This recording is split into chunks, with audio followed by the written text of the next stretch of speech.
Hello స్నేహితులరా, శ్రీకృష్ణుడు భగవద్గీతలో ఇచ్చిన ప్రేరణాత్మక మాటలు మనం అనుసరించినట్లయితే మన జీవితంలో విజయాన్ని మరియు శాంతిని పొందవచ్చు.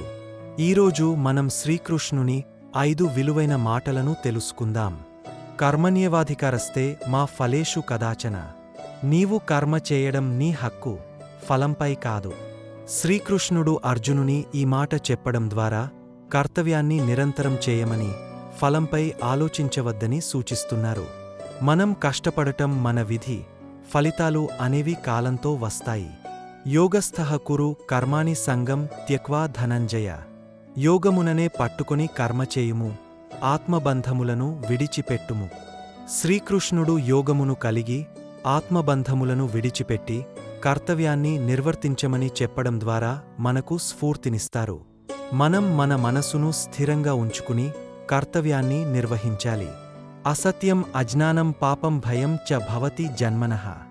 అసత్యం, అజ్ఞానం, పాపం మరియు భయం జన్మనుంచి వస్తాయి. శ్రీకృష్ణుడు మనకు చెబుతున్నది ఏమిటంటే, మనం అసత్యం, అజ్ఞానం మరియు భయం నుండి బయటపడాలని. నిజం చెప్పడం, జ్ఞానాన్ని పెంపొందించడం మరియు ధైర్యంగా ఉండటం మనకు విజయాన్ని మరియు శాంతిని తెస్తుంది. ధ్యాయతో విషయాన్ పుంసః సంగస్తేషుపజాయతే. విషయాలను ధ్యానం చేయుట వల్ల వాటిపై ఆసక్తి వస్తుంది.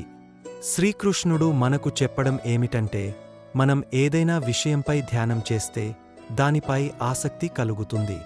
మన మనసును మంచి పనులపై ధ్యానం చేయించడం ద్వారా మనం ఉత్తమంగా పెరుగుతాము. మామేకం శరణం వ్రజ సర్వపాపేద్యో మోక్షయిష్యామి మా శుచః. నన్ను శరణాగతుడిగా స్వీకరించు, అన్ని పాపాల నుండి నేను మిమ్మల్ని విడిపిస్తాను. చింతించవద్దు. శ్రీకృష్ణుడు మనకు చెప్పడం ఏమిటంటే, మనం భగవంతుని శరణు చేరితే మన పాపాలు నశిస్తాయి మరియు మనం శాంతిని పొందుతాము. మనం భగవంతుని నమ్మకం ఉంచడం ద్వారా మనకు ధైర్యం మరియు శాంతి లభిస్తాయి. ఈ శ్రీకృష్ణుని మాటలు మనకు జీవితంలో విజయాన్ని మరియు శాంతిని తెస్తాయి. మనం ఈ మాటలను మన జీవితంలో అవలంబిస్తే మనం విజయాన్ని పొందవచ్చు.